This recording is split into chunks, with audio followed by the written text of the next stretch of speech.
హల్లెలూయా యేసు ప్రభున్ ఎల్లరూ స్తుతించుడి. యేసుక్రీస్తు వారు ఆయన ఎందుకు పిలువబడిన వారిలో ప్రథముడుగా ఉండాలని దేవుని యొక్క ఉద్దేశం. లేఖనాల్లో మనం చూస్తున్నాం. ఏమని రాయబడి ఉందంటే చూడండి, మరియు ఎవరిని ముందు ఎరుగనో వారిని పిలిచెను, ఎవరిని పిలిచెనో వారిని నీతిమంతులుగా తీర్చెను, ఎవరిని నీతిమంతులుగా తీర్చెనో ప్రభువైన యేసుక్రీస్తు వారిని దేవుడు ఆయన ఎందుకు పిలిచిన వారందరిలో మొట్టమొదటి వాడిగా చేయాలనుకున్నాడు. అందుకే 29వ వచనంలో ఏమని రాయబడి చూడండి ఒకసారి. ఎందుకనగా తన కుమారుడు అనేక సహోదరులలో జ్యేష్ఠుడవనట్లు దేవుడు ఎవరిని ముందు అంటే ప్రభువైన యేసుక్రీస్తు వారు జ్యేష్ఠుడవ్వాలి అని ఆయన కోరుకున్నారు. అలాగే దేవుడు ఎవరిని ముందు అలాగే మనలను కూడా దేవుడు ప్రథమ ఫలముగా ఉంచాలని కోరుకున్నాడు.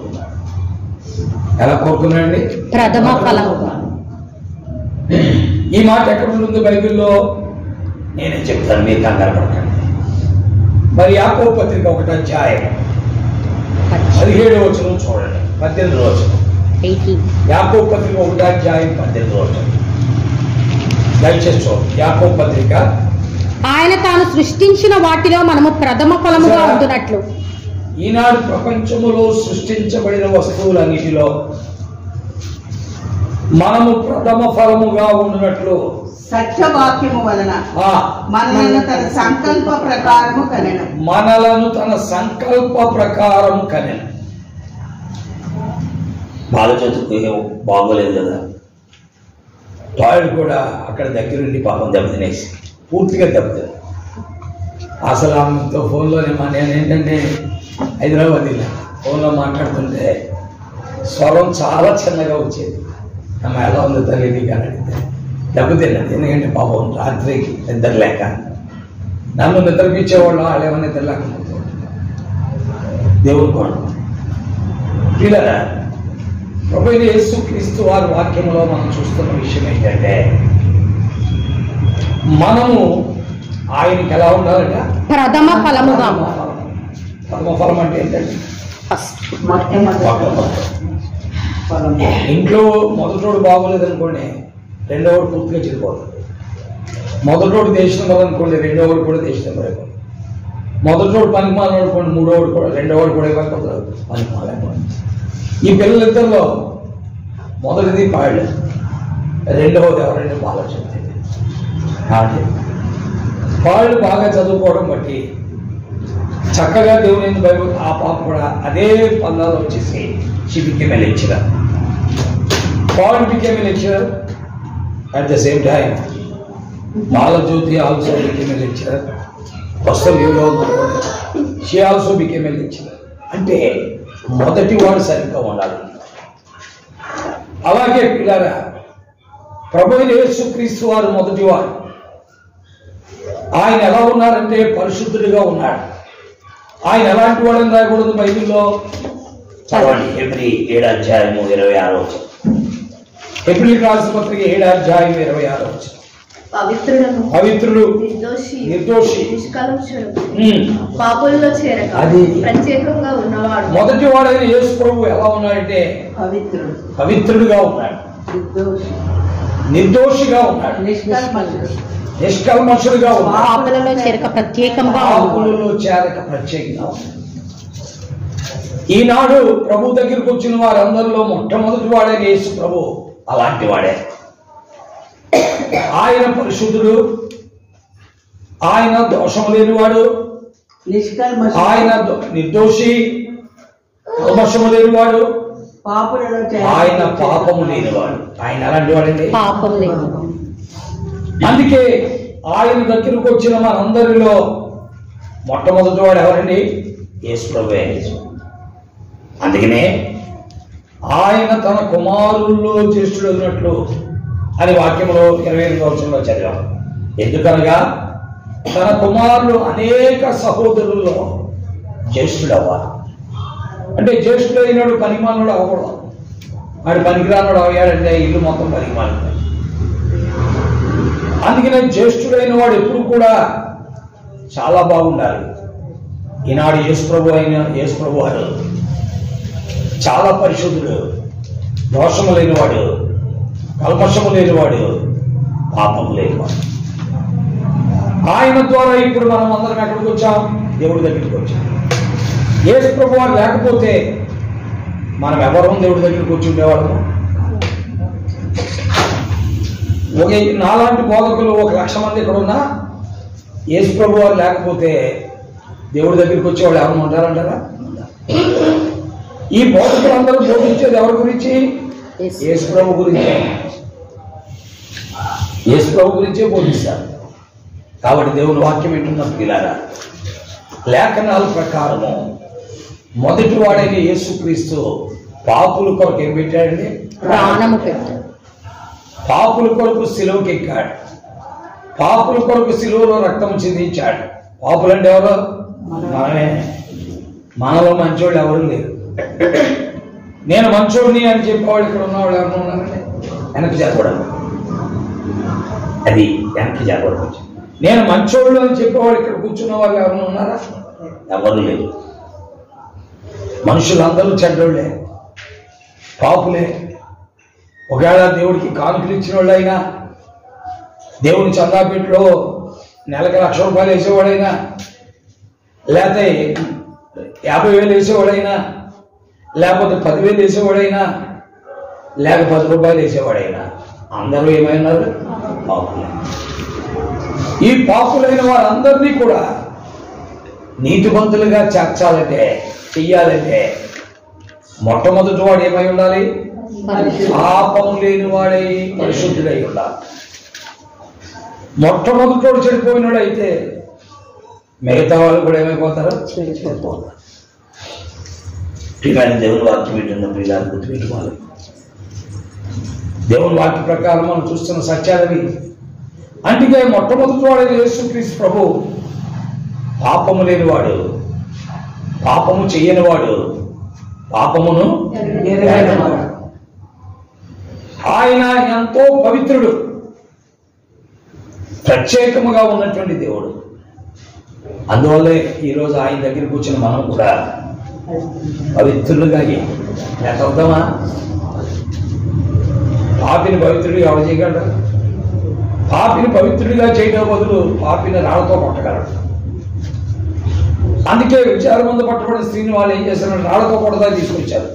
అమ్మా, నీ వ్యభిచారం మానేయాలి, జాగ్రత్తగా ఉండాలి, నీకు అన్ని విధాలుగా మేము సాయం చేస్తాం, నేను ఆదుకుంటాం, నెలకి 2 బస్తాలు బియ్యం వేస్తాం, లేకపోతే ఒక 20 కేజీలు కందిపప్పు వేస్తాం, లేకపోతే ఒక 20 లీటర్ల నూనె ఇస్తాం, లేకపోతే 10 కేజీలు పంచదార ఇస్తాం, లేకపోతే ఆ తర్వాత తాళింపు సరుకులు ఇస్తాం, ఆ తర్వాత ఇంకా ఎన్నో ఇస్తాం అని ఎవరైనా చెప్పారా? చెప్పలేదు. చెప్పకపోగా ఆమెను చంపటానికి ప్రయత్నించాను.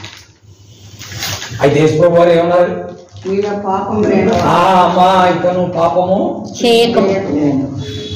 కాబట్టి మన ప్రభువైన యేసుక్రీస్తు వారు మనందరికంటే ముందుగా పాపము లేనివాడిగా, పరిశుద్ధుడిగా, నీతిమంతుడిగా సిలువలో మన కొరకు శిక్ష అనుభవించాడు.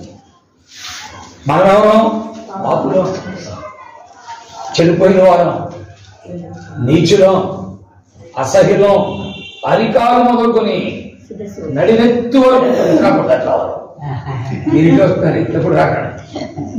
అరికాలు మొదలుకొని నడినెత్తు వరకు కూడా మనలో ఏముందని? పాపం. కూర్చోండి, ఆ కుర్చేసి కూర్చోండి, పర్లేదు. ఇంకో కుర్చీలో తీసుకోండి. కాబట్టి అరికాలు మొదలుకొని నడినెత్తు వరకు కూడా మనం ఏమైనా మనలో ఎక్కడ మంచిది. ఇలా ఈరోజు మీరు చూస్తే ఒక పెద్ద ఆయన ఐఏఎస్ చదివాడు. నేను వార్తల్లో విన్నాను. ఐఏఎస్ చదివి కలెక్టర్ అయ్యాడు. కలెక్టర్ అయినటువంటి ఆయన ఏ గవర్నమెంట్ అంటే తెలంగాణ గవర్నమెంట్, హైదరాబాద్ రేవంత్ రెడ్డి గవర్నమెంట్ అయ్యాడు. రేవంత్ రెడ్డి గారు మిగతా వాళ్ళందరూ ఏం చేశారంటే కలెక్టర్ గారిని, మీరు లంచాలే తీసుకుంటారు, ఏం తీసుకుంటారో మాకు తెలియదు, గవర్నమెంట్కి నెలకి 50 కోట్లు ఇవ్వాలి. ఎన్ని కోట్లు అండి? 50 నుంచి 100 కోట్లు ఇవ్వాలి.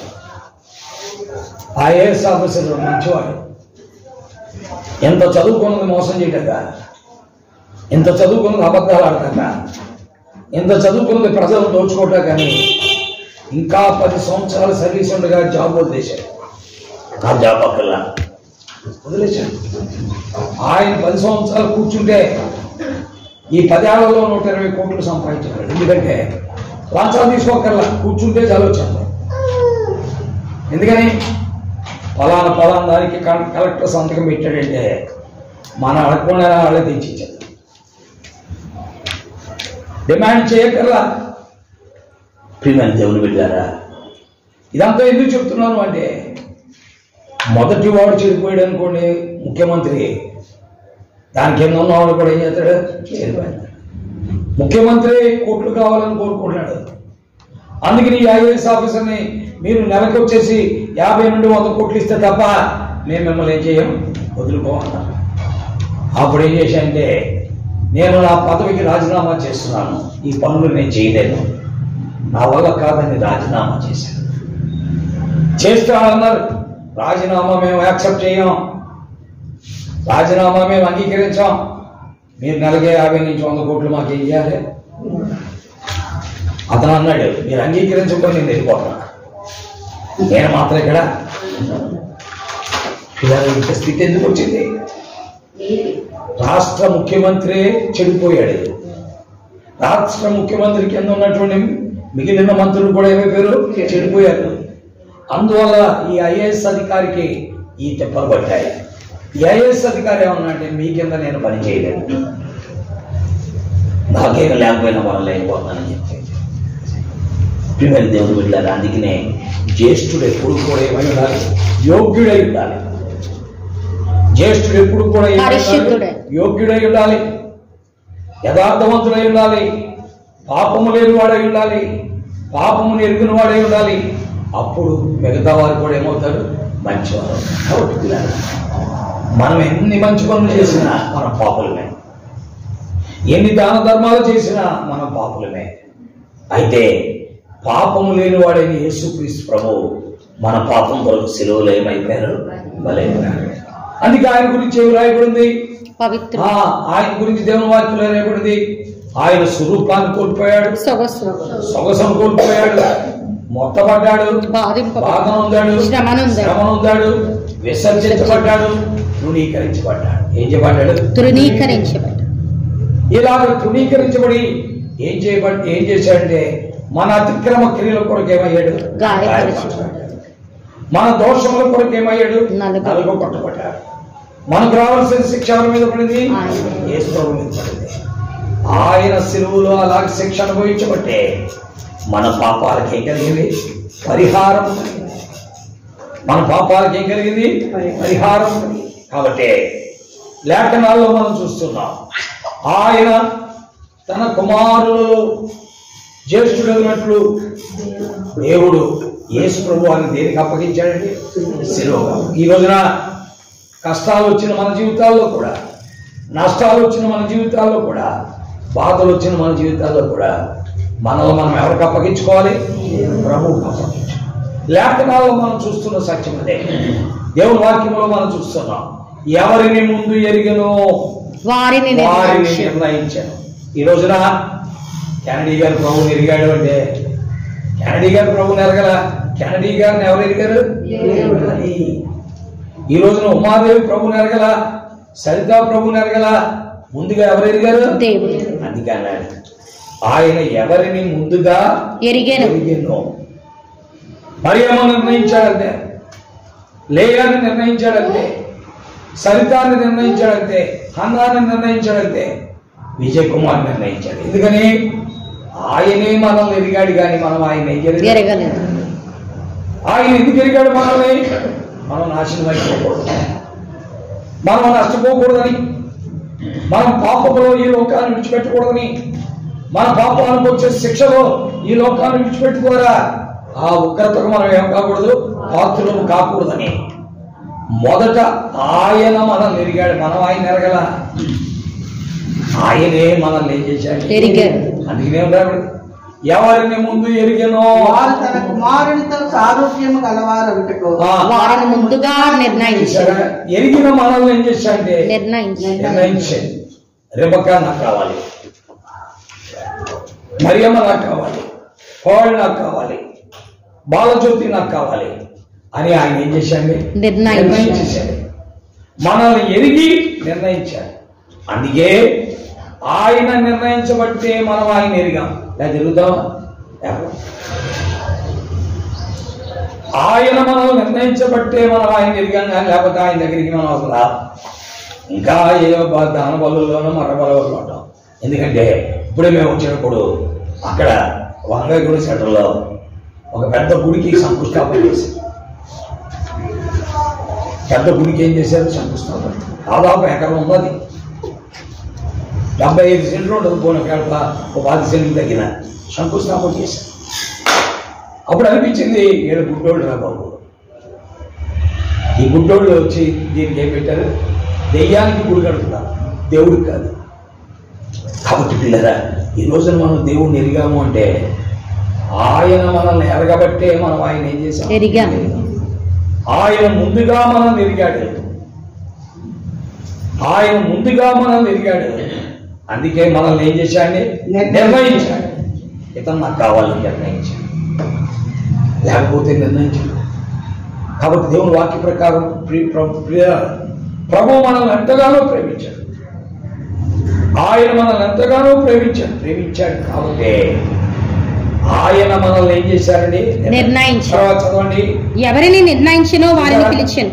ఓ, ఎవరిని నిర్ణయించాడు, మనల్ని ముందుగా నిర్ణయించాడు. కాబట్టి వారిని పిలిచాడు. అమ్మా నువ్వురా, లేకపోతే మనం ఆయన దగ్గరికి వస్తామా? ఆ సర్వోన్నతులైన దేవుడు, భూమి ఆకాశము సృష్టించే దేవుడు, సూర్యచంద్ర నక్షత్రాలను కలుగు చేసిన దేవుడు మనల్ని నిర్ణయించాడు. కాబట్టి మనల్ని పేరు పెట్టి ఏం చేశారండి, మనల్ని పేరు పెట్టి ఏం చేశారు, దేవుని బిడ్డలారా. ఈ రోజున మనం పిలువబడ్డామంటే దేవుని కృప, మనం నిర్ణయించబడ్డామంటే దేవుని కృప, మనం దేవుణ్ణి ఎరిగామంటే ఆయనే ముందు మనల్ని ఏం చేశారండి. ఎంతో గొప్ప సంగతి. అనేక మంది దేవుణ్ణి ఎరగని వారి మధ్య, అనేక మంది దేవుడు లేని వారి మధ్య, దేవుడు ఎవరో ఇంకా తెలియని వారి మధ్య మనం తెలుసుకున్నామంటే అది ఎవరిది, దేవుని నిర్ణయమే. ఆయన నిర్ణయించాడు. ఆయన మనల్ని ఏం చేశాడు, పిలిచాడు. తర్వాత ఏం చేశాడు, ఎవరిని పిలిచినో వారిని నీతిమంతులుగా తీర్చాడు. ఈనాడు ఆయన మనల్ని నిర్ణయించాడు కాబట్టి, పిలిచాడు కాబట్టి మన పాపాలను ఏం చేశాడు, క్షమించాడు. మన పాపములను క్షమించి ఆయన రక్తములో మన దోషములను కడిగివేసి మనల్ని ఎలా చేశాడు, నీతిమంతులుగా తీర్చాడు. తర్వాత ఎవరిని నీతిమంతులుగా తీర్చినో వారిని మహిమపరిచాడు. కాదు, రక్షించడమే కాదు, మనం నీతిమంతులుగా తీర్చాడు. ఎవరిని నీతిమంతులుగా తీర్చాడో వారిని మహిమపరచాడు. వారిని ఏం చేశాడు, అంటే మనం దేవుని మహిమ పాత్రలు అయ్యేటట్లుగా దేవుడే మనల్ని చేశాడు. చేరు వచ్చిన ప్రియుల, ఇది దేవుని దయ. ఇదంతా ఎవరి దేవుని దయ, మన చేతులు ఏమీ లేదు. ఆయన దయ వలన మనము నిర్ణయించబడ్డాం. ఆయన దయే ఈ రోజున మనం తెలిసింది.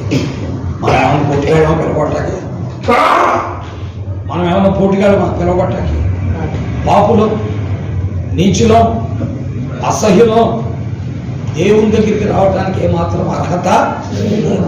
అలాంటి వారమైన మనలను ఆయన పిలిచాడు. కాబట్టి పిలువబడిన మనం ఇలా పిలవడమే కాకుండా ఆయన మనల్ని ఏం చేశాడు, మహిమపరిచాడు.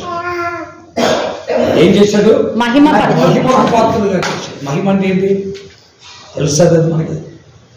మహిమ అంటే ఎలా ఉంటుందో మీరు ఎప్పుడైనా చూసారా? ఎవరైనా చూసారా మహిమ అంటే ఎలా ఉంటుందో? మహిమ అంటే ఎలా ఉంటుందంటే, ఉదాహరణకి నిన్ను ఉన్నట్టుండి సూర్యుడి దగ్గరికి తీసుకెళ్ళిపోయాను. సూర్యుడి దగ్గరికి ఇప్పటివరకు ప్రపంచంలో ఎవడో సూర్యుడు దగ్గరికి వెళ్ళాలి, జస్ట్ చంద్రమండలం దాకా వెళ్ళారు. కానీ రేపు ఎల్లుండో మన చంద్రమండలం, సూర్యమండలం, నక్షత్ర మండలం దాటించేసి అక్కడ తీసుకెళ్ళిపోతాడు, మధ్యాకాశంలో తీసుకెళ్ళి. అది మహిమ. ఎవరిని? ఏదో సామాన్యులైన వారిని, చదువు సంఖ్య లేని వారిని, కూలి పని చేసుకునే వారిని, సామాన్యమైన బతుకుతున్న వారిని అక్కడ తీసుకెళ్ళిపోతున్నాడు. ఇదే దేవుడు మనల్ని మహిమపరచుట అంటే. కాబట్టి దేవుడు వాక్యం వింటున్నప్పుడు ఇలారా ఆయన మనల్ని ఏం చేశానట? మహిమపరిచాడు. ఈ రోజున ఆయన ఘనతకు మనం పాత్రమయ్యాం. అంతో గొప్ప సంగతి. ఈ రోజున ఒక ఆమెను పిలిచి ఆమె కూలి పని చేసుకున్నాడు. కూలి పని చేసుకుని ఆమెను పిలిచి ఏం చేశారంటే, అయ్యా మా గురించి ప్రార్థన చేయండి అని అడిగారు. ఆమె వాళ్ళ ఇంట్లో గిన్నెలు కడుగుద్ది, ఆమె వాళ్ళ ఇంట్లో బట్టలు దుద్దుతుంది. ఆ బట్టలు ఉతికి ఆమెను పిలిచి ఆ ఇంట్లో ఏం చేశారంటే, ఈకి రోగం తగ్గట్లేదు, కొద్ది ప్రార్థన చేయమ్మా అన్నారు. చేసిన తర్వాత రోగం ఏమైపోయింది? తగ్గిపోయింది. అంటే ఇప్పుడు మహిమ ఎవరికి వచ్చింది? ఆ స్త్రీకి. గిన్నెలు కడుక్కొని బట్టలు ఉతికామెకు వచ్చింది. ఎలా వచ్చింది? ప్రభువుని కలిగి ఉండడం ద్వారా, ప్రభుతో సంబంధం కలిగి ఉండడం ద్వారా ఆ ఘనత కలిగింది. బైబిల్లో అలాగే మనం చూస్తున్నాం. ఒక అమ్మాయి గిన్నెలు కడిగేది, బట్టలు ఉతికేది, ఇల్లు తుడిచేది, గదులు ఏం చేసేదండి? తడిగొడుతో. ఆమె పేరు పేరు నయమానులో చిన్నది. పేరు లేదా ఆమెకి? ఆమె బైబిల్లో పేరు రాయబడలా. ఆ చిన్నది ద్వారా ఎవరి కుష్ఠరోగం తగ్గిపోయింది? నయమాను. ఇప్పుడు మహిమపరచబడింది ఎవరు? చిన్నమ్మాయి. కాబట్టి ఎవరిని ముందు ఎరిగానో వారిని పిలిచాడు. ఎవరిని పిలిచాడు? వారిని నీతిమంతులుగా తీర్చాడు. ఎవరిని నీతిమంతులుగా తీర్చాడు? వారిని మహిమపరిచాడు. ప్రభువైన యేసుక్రీస్తు వారు చేసిన కార్యం పిల్లలు. ఈ రోజున దేవుని దృష్టిలో మనం మహిమ పొందాం. దేవుడు మనల్ని ఘనపరిచాడు. ఈ ఘనతకు మనం పాత్రులమయ్యాం. ఇది మన వలన కలిగినది. ఎవరిచ్చారు? దేవుని వరం. కాబట్టి కృతజ్ఞతతో ఆ ప్రభు సన్నిధిలో చేరి ఇవి మనకి చేసినందుకు దేవుణ్ణి మనం ఏం చేయాలి? ఆరాధించాలి, ఆయన కీర్తించాలి. ఇలాగున ఆధ్యాత్మికంగా మనం మహిమపరచడమే కాదు, భౌతికంగా ఆయన మన అక్కర్లన్నీ కూడా ఏం చేస్తున్నాడు? మనకు తిండి పెడుతున్నాడు, రోగం వస్తే స్వస్థపరుస్తున్నాడు, ఆకలి అయితే ఆహారం ఇస్తున్నాడు, మన జీవితాల్లో ఖర్చు పెట్టుకోవడానికి డబ్బులు కూడా ఇస్తున్నాడు. ఇవన్నీ చేస్తున్నది దేవుడే. కాబట్టి కృతజ్ఞతతో ఆ ప్రభువును మనం ఏం చేయాలంటే ఆరాధించాలి. కాబట్టి ప్రియులారా, మనలను ఆయన జ్యేష్ఠులుగా చేశాడు. కాలనీలో 1200 కుటుంబాలు ఉన్నాయి. 1200 కుటుంబాల్లో మీరే వచ్చారు ప్రభు దగ్గరికి. 1200 వచ్చారా? దీనికి కారణం ఏంటి? ఆయన ముందుగా మిమ్మల్ని ఏం చేశాడు? ఎదిగి మిమ్మల్ని నిర్ణయించాడు. మిమ్మల్ని పిలిచి నీతిమంతులుగా తీర్చాడు. నీతిమంతులుగా తీర్చి మిమ్మల్ని ఏం చేశాడండి? మహిమపరిచాడు. కాబట్టి ప్రియులారా, ప్రభువు సన్నిధిలో చేరి ఆయన నామాన్ని మనం స్తోత్రించాలి. ఆయన నామాన్ని మనం ఏం చేయాలి? కీర్తించాలి. దేవుడి మాటలు మన మధ్యలో దీవించి ఆశీర్వదించాలి. ఆయన ఆరాధించినట్లుగా పరిశుద్ధాత్మ దేవుడు మీకు, నాకు, మనకు అందరికీ సహాయం చేయదుగా. ఆమేన్.